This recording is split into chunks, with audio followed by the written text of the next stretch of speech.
Well, it won't be long now, and we will be in a new canto, but there's still quite a ways to go on this. So we'll take a moment, concentration.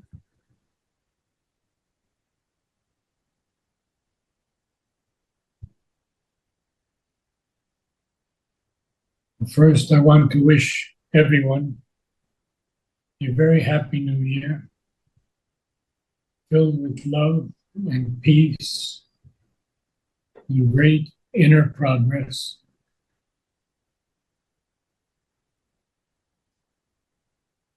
And some joy also. We'll begin. There beat a throb of living interchange. Being felt being, even when afar, and consciousness replied to consciousness. So, of course, this is Canto 6, the book of travel, the traveler of the worlds. And Ashwapati is closely looking at all of these planes of existence.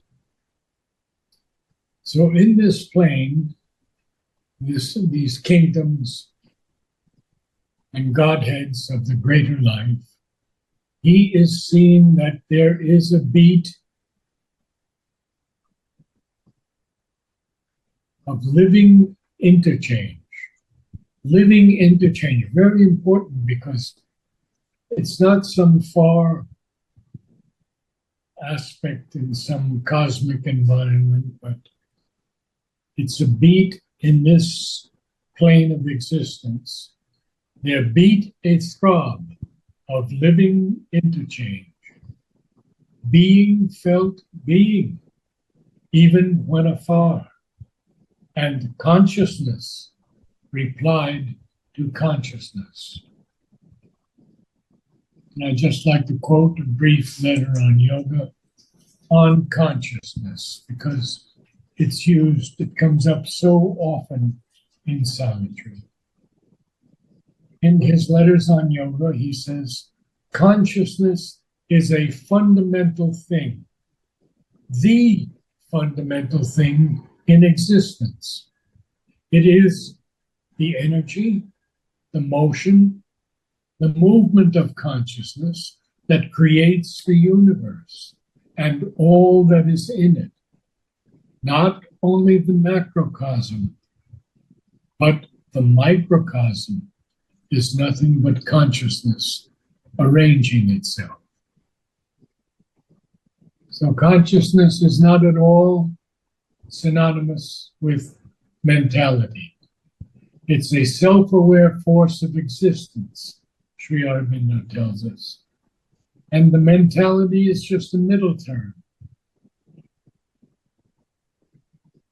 But we have to remember that consciousness also has a dynamic and creative energy. So we see that consciousness is replying to consciousness. And yet, the ultimate oneness was not there. There was a separateness of soul from soul. An inner wall of silence could be built, an armor of consciousness might protect and shield. The being could be closed in and solitary. One could remain apart in self, alone. So there is no ultimate oneness here, no collective unity, no collective consciousness even, because there is this separateness of one soul to another. And there can be built an inner wall of silence and an armor of consciousness, of conscious might could protect and shield. Therefore, the being could be closed in and solitary. One could remain apart in self, alone. Now he's going to tell us more about this plane of existence. Identity was not yet, nor union's peace. All was imperfect still, half known, half done. The miracle of inconscience overpassed. The miracle of the superconscious still unknown, self-wrapped, unfelt, unknowable, looked down on them, origin of all they were. So they have passed, overpassed, in fact, this miracle of inconscience. And it's beautiful that Sri Aurobindo says, a miracle of inconscience. And he has a lot to say about it. But he says in the letters on yoga simply one sentence that I'd like to quote. Once consciousness separated from the one consciousness, they fell inevitably into ignorance. And the last result of ignorance was inconscience. So they have overpassed that miracle of inconscience. But the miracle of the superconscious is still unknown. It's self-wrapped, unfelt, unknowable. But it looked down on them because it is the origin of all they were. As forms, they came of the formless infinite. As names, lived of a nameless eternity. Well, for us, it's true that we came from the formless infinite, and through the power of the creative Shakti, forms were produced. Because in the formless, there's no possibility of forms. From the formless, a form can come about. And so he has the words, as forms, they came of the formless infinite. And he capitalizes infinite here. As names lived of a nameless eternity. Oh, we have to go back and remember that this is the kingdoms of the greater life. And that is so important that we keep that in mind. These kingdoms and godheads of the greater life are making progress, but there's not union yet. There's not identity or the peace of union. Everything is still imperfect, half known, half done. But the miracle of inconscience was overpassed. But the miracle of the superconscious is still unknown, self-wrapped, unfelt, unknowable. Yet it looks down on them because it is the origin of all they were. The divine is in every being, in every finite thing, a grain of sand, speck of mud. As forms, they came of the formless infinite. As names, lived of a nameless eternity. The eternity, of course, is infinite time, a duration without beginning or end. And Sri Aurobindo talks about this timeless, unmanifested, implied, essential. It appears in time, in movement, or at least in design and relation, in result and circumstance. These two then are the same eternity or the same eternal in a double status. They are a twofold status of being and consciousness. One, an eternity of immobile status, the other, an eternity of motion in status. And this is from the life divine. So we continue. The beginning and the end were there occult. And of course, for us in yoga, occult simply means not yet known, not yet discovered. A middle term worked, unexplained, abrupt. They were words that spoke to a vast, wordless truth. They were figures crowding an unfinished sum. None truly knew himself or knew the world or the reality living there, enshrined, so beautiful. Oh, we should see, first of all, this word truth. And I will only read a couple of things. One, especially from the mother. The truth is something living, moving, expressing itself at each second. And it is one way of approaching the Supreme. This is in volume 15, and these next two are also in volume 15.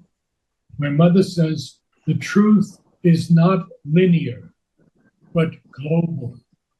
It is not successive, but simultaneous. Therefore, it cannot be expressed in words. It has to be lived. And lastly, she says, truth is a difficult and strenuous conquest. One must be a real warrior to make this conquest, a warrior who fears nothing, neither enemies nor death.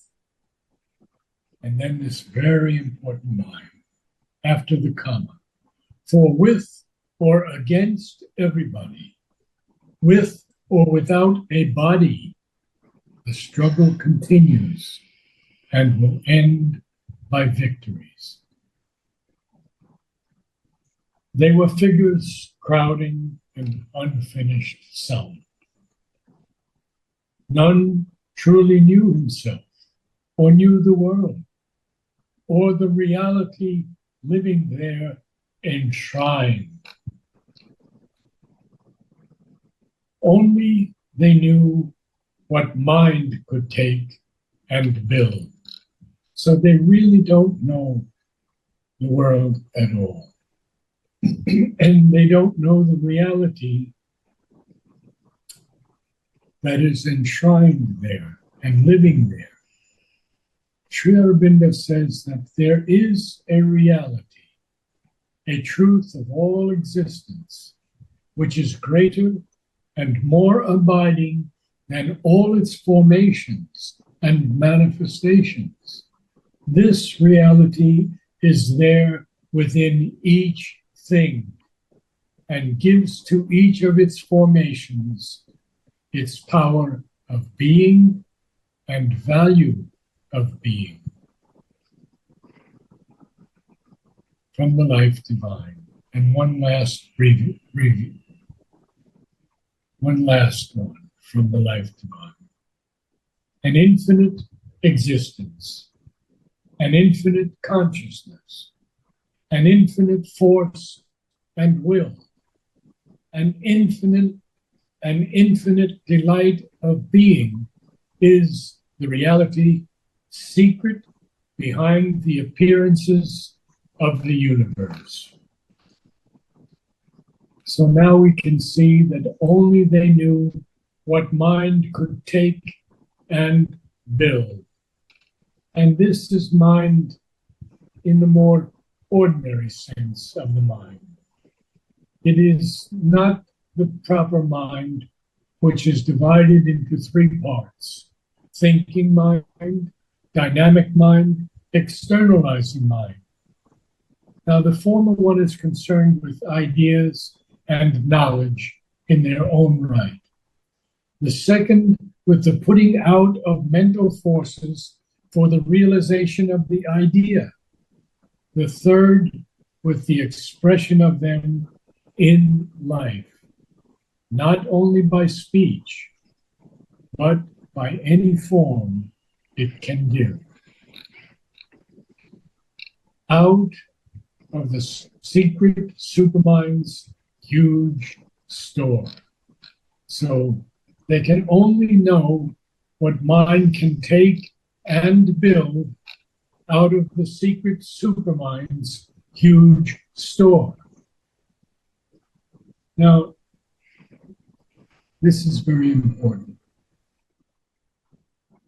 Overmind draws down the truths separately and gives them a separate activity. That is, in the supermind, the divine peace and power, knowledge and will are one.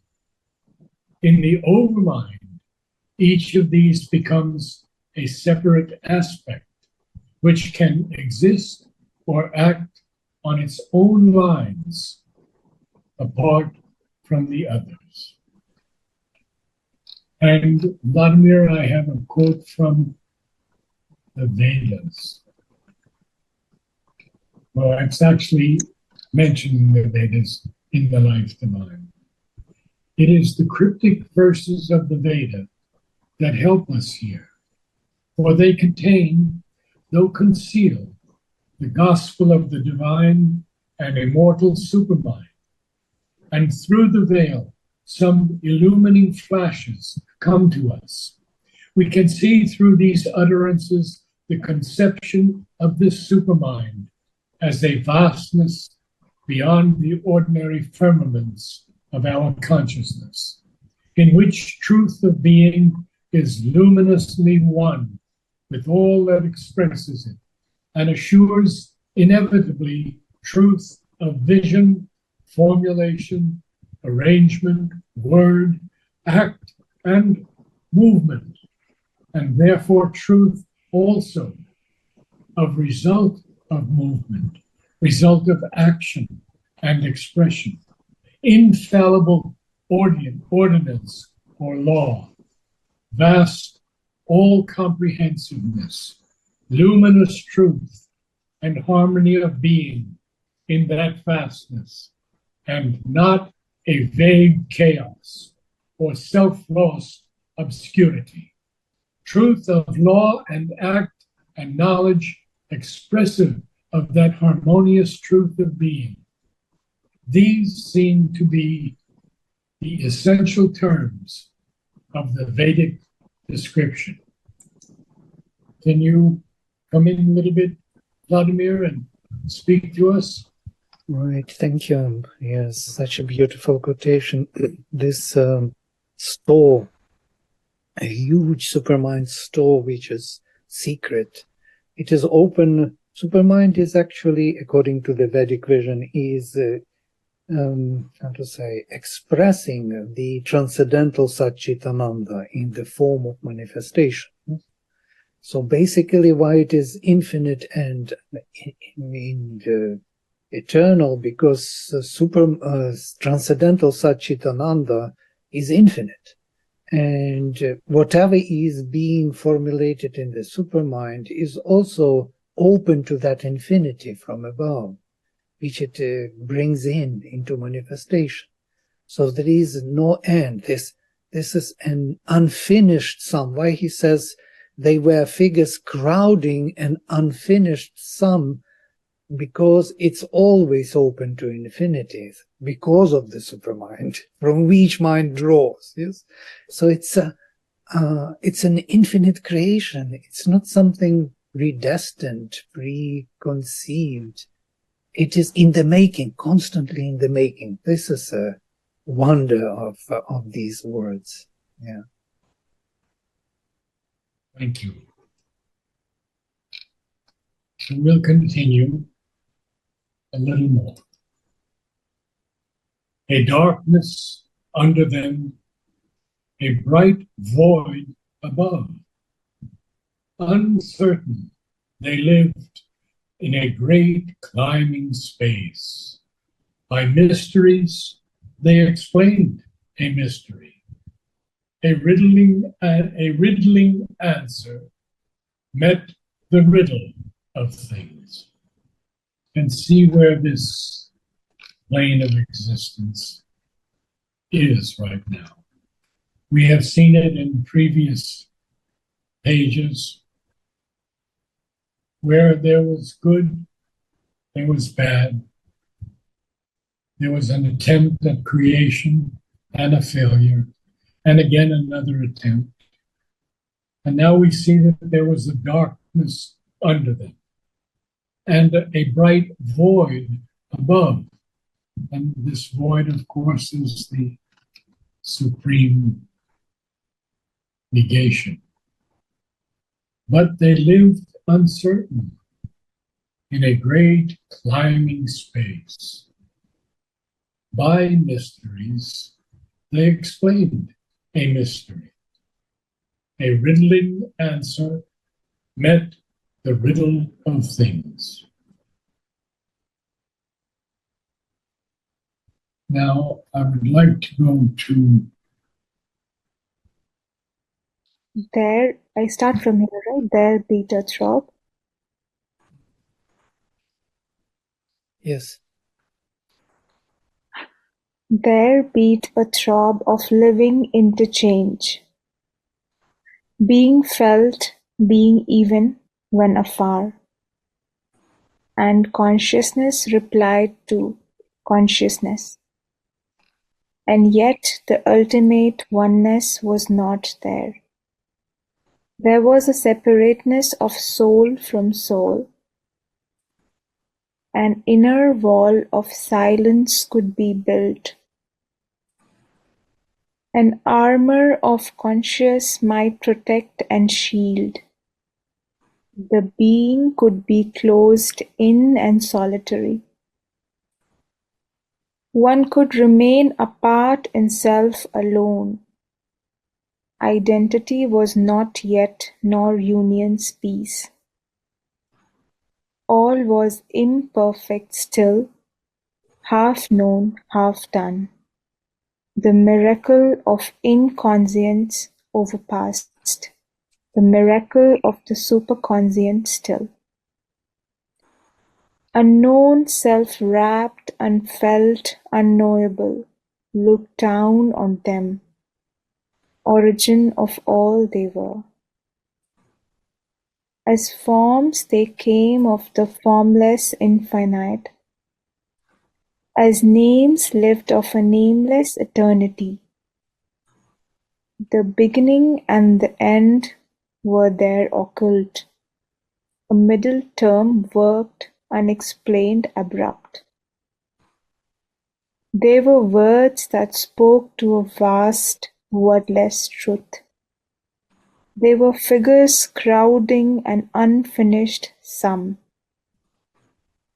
None truly knew himself or knew the world, or the reality living there enshrined. Only they knew what mind could take and build out of the secret supermind's huge store. A darkness under them, a bright void above. Uncertain they lived in a great climbing space. By mysteries they explained a mystery. A riddling answer met the riddle of things. Thank you very much. I think it's time to close today with a fervent and sincere aspiration to all of you for a new year that will see the change in the world towards harmony, towards peace, and hopefully towards love. Namaste. Namaste.